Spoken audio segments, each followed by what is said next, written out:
বিনোদন জগৎ বড়ই বৈচিত্র্যময়। প্রত্যেকদিন নতুন নতুন ঘটনা যেন সেখানে ঘটতেই হয়। কিছু নিয়ে আনন্দ হয়, কিছু নিয়ে বিতর্ক হয়। রাজ্যে সরকারের পরিবর্তন হয়েছে, আর এই সরকারের পরিবর্তনে নানা মানুষের নানা মত।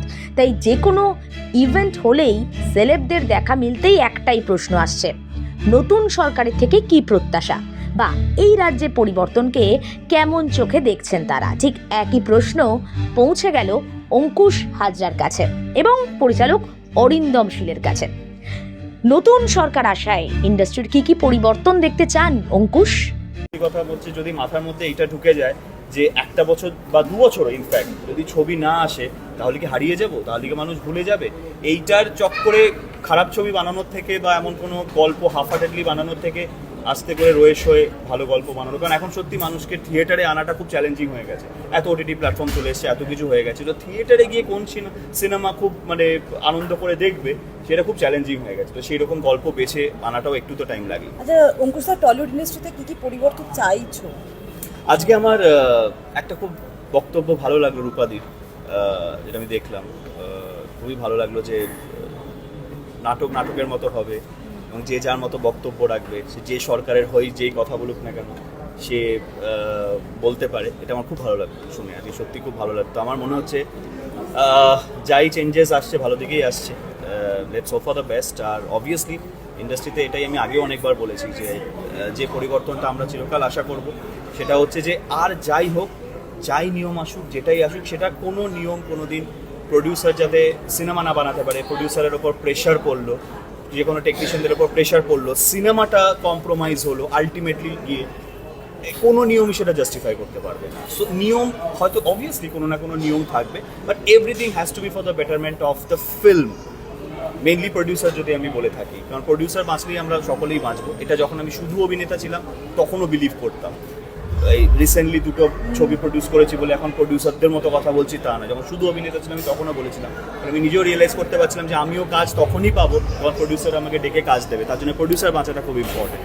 সো এই অল দ্য নিয়মস, যেই নিয়ম থাকুক, যাই রুলস থাকুক, it has to be in such a way যে যাতে ভালো করে সিনেমাটা হতে পারে, তাতে যেন কোনো বাধা না থাকে। অরিন্দম শীল বলছেন change is the only constant. তাহলে কি পরিবর্তনকে তিনি স্বাগত জানাচ্ছেন?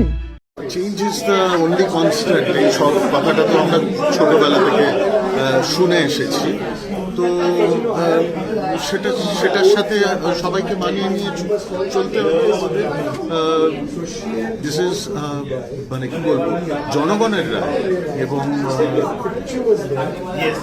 একটাই জিনিস আমার শুধু মনে হয় যে যেটা পাস্ট তার সবটা খারাপ না, এটা খারাপ ভালো মিশেই অনেক কিছু আছে, সেগুলোর সেই রকমভাবেই বিচার করা উচিত। এবং যেটা এখন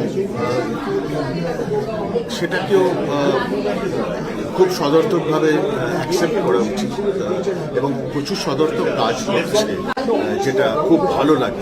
দেখো এইটা প্রত্যেকেই এসেছে বাংলা ছবির ক্ষেত্রে। যদি আমরা বলি যে যেখানে এত বেশি কাজ হতো সেখানে কমে গেছে ইত্যাদি, তো সেখানে আমাদের নিজেদের মূল্যায়ন প্রয়োজন, ইন্ট্রোস্পেকশন প্রয়োজন। ডেফিনেটলি সেটা হবে।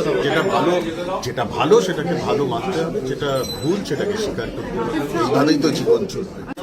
একেই বলে কারোর দারুণ সময়, কারোর আবার সময়টা খুবই খারাপ।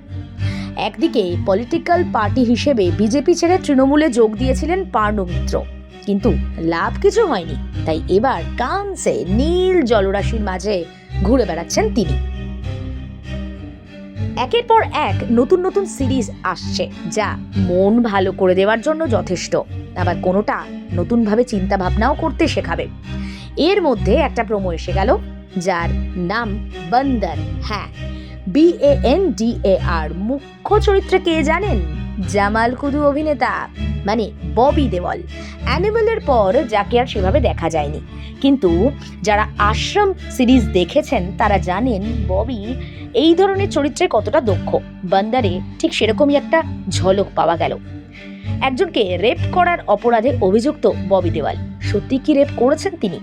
তাকে জেলে পুরে দেওয়া হচ্ছে। জেলের ভেতরে কি হচ্ছে, সত্যিটা কি সামনে আসবে কোনোদিন? ট্রেলারে দেখা গেল অভিনেতা ঋদ্ধিকেও।